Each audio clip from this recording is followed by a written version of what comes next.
अभिवादन स्वीकार कीजिए दोस्तों। उनके ख़त और आप की 172वीं कड़ी 172nd एपिसोड लेकर मैं फिर एक बार आपके साथ आपके सामने। आज मैं सती और शिष्य, ये लेटर जो मैं पढ़ रहा था, इसका कंक्लूडिंग पार्ट आज पढ़ रहा हूँ। एक पैराग्राफ पिछले लेटर से पढ़ रहा हूँ ताकि आप बेहतर कनेक्ट कर सकें। आप हंसेंगे कि वाह, हम अपने आप को नेगेटिव क्यों बनाएं, पुरुष से स्त्री क्यों बने, गेहूं से आटा क्यों बने और कुचलने की तकलीफ क्यों बर्दाश्त करें। जब तक कि गेहूं पीसा नहीं जाता, उसके गिलाफ और छुक्कल अलग नहीं होते, उसकी सफ़ेदी ऊपर नहीं झलकती और उसकी गांठ नहीं खुलती, इसलिए उसका फैलाव नहीं होता। ये नेगेटिव बनना और कुछ नहीं, केवल उस शक्ति को समाप्त कर देना है जिसके द्वारा गेहूं बना था और ठोस हालत में आ गया था। जब तक आप ठोस हालत लिए हुए हैं, इफरादी और अदद की शक्ल मौजूद है। इफरादी मीन्स व्यक्ति, अदद मीन्स संख्या। जब तक आप ठोस हालत लिए हुए हैं, इफरादी और अदद की शक्ल मौजूद है और आप शुमार में भी आ रहे हैं। शुमार मीन्स काउंट, और आप शुमार में भी आ रहे हैं। जब ये चीज़ समाप्त कर दी तो अब ये कोई नहीं बता सकता कि इसकी इंतहाई शक्ल क्या थी, यानी उसकी ठोसता क्या थी। अब तो भाई शक्ल बिखरी हुई रह जाती है जिसमें लुढ़कने की ताकत आ जाती है। ये नेगेटिव बनना है।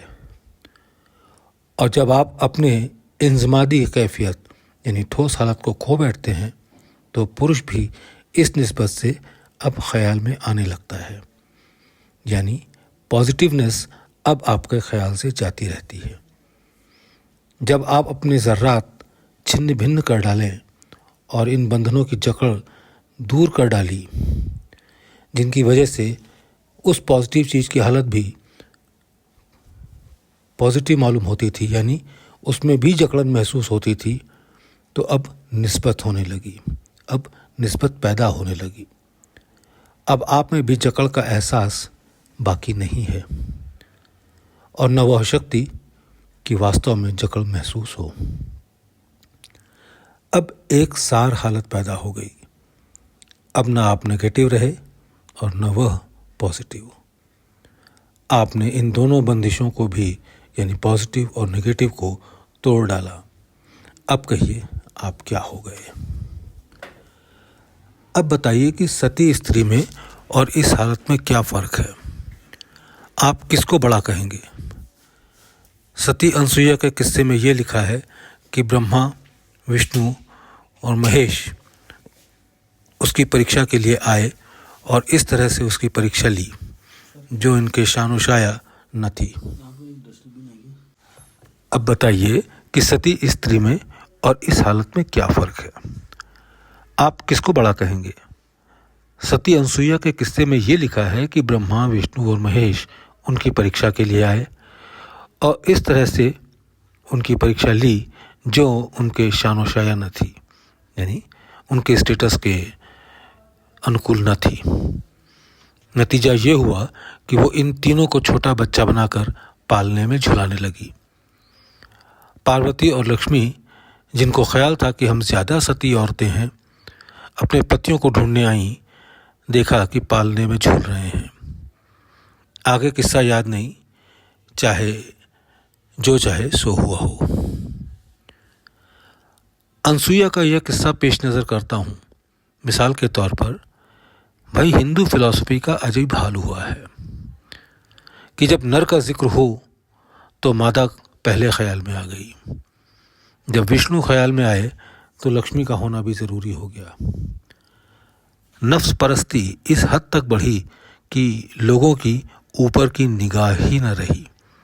नफ्स परस्ती कहते हैं, नफ्स कहते हैं मन, मतलब वासना का गुलाम। नफ्स परस्ती इस हद तक बढ़ी कि लोगों की ऊपर की निगाह ही न रही। जब देखा तब नीचे को ही देखा। मन के ऊपर की हालत को मंद कर दिया, नीचे की हालत उसकी खूब विकसित हुई। भाई, अगर बहुत उच्चतम दर्शन नफ्स के बारे में बतलाया जाए तो आप चौंक पड़ेंगे और रामचंद्र की कुल फिलॉसफी को गलत कर देंगे। ये नफ्स की हालत क्या है? यही नेगेटिव की हालत है। फर्क इतना है कि आप जब नेगेटिव की हालत में रूहानियत में लेते हैं, फर्क इतना है कि जब आप नेगेटिव की हालत रूहानियत में लेते हैं तो उसके चारों तरफ के दरवाजे बंद कर देते हैं। फिर धीरे धीरे उसका असली रूप आ जाता है। मगर इस नॉन एंटिटी यानी अनस्तित्व की हालत कहीं ना समझ जाए।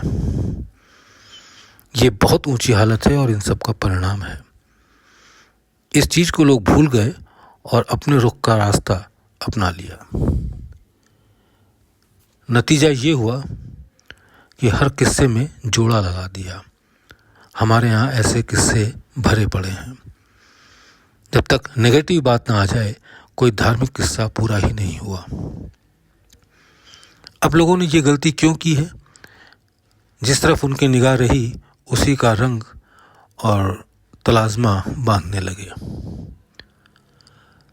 अब लोगों को मुमकिन है ये ख्याल हो गया है कि जब तक इंसान का विवाह द्वारा नेगेटिव का मसला पूरा नहीं हो जाता तब तक उनकी मुक्ति नहीं होती। यूरोप में तो भाई ये मसला ज़रूर ठीक ठाक उतर गया। उनके दायरे के लिहाज से नो लाइफ विदाउट वाइफ। ईश्वर बचाए इस ख्याल से हम लोगों को। और सुनो, रामायण की बात बताऊं? जब रामचंद्र जी ने शिव की स्थापना की तो रावण सीता को लाया ताकि अनुष्ठान पूरा हो जाए और फिर वो उनको साथ ले गया।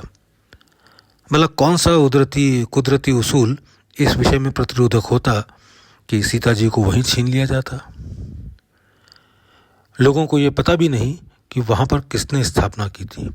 एक दैत्य था, उसने एक मूर्ति स्थापित कर दी थी। वो शिव जी का भक्त ज़रूर था और वह बुरे लोगों में भला आदमी था। रामचंद्र जी ने रामेश्वरम में जो पुल बांधा, वास्तविकता ये है कि एक ज्वालामुखी का विस्फोट था जो वहाँ बहुत दिनों से छुपा पड़ा था। ये उसका अंतिम विस्फोट था जिसके बाद वो बुझ गया। जब रामचंद्र जी जंगल में गए थे तो वो पुल बहुत कुछ पहले से ही बना हुआ था। पत्थरों और लावे पर कुछ पत्थर की पट्टियां रखने की आवश्यकता थी, जो काम राम की सेना द्वारा पूरा हुआ। दुआ गो रामचंद्र।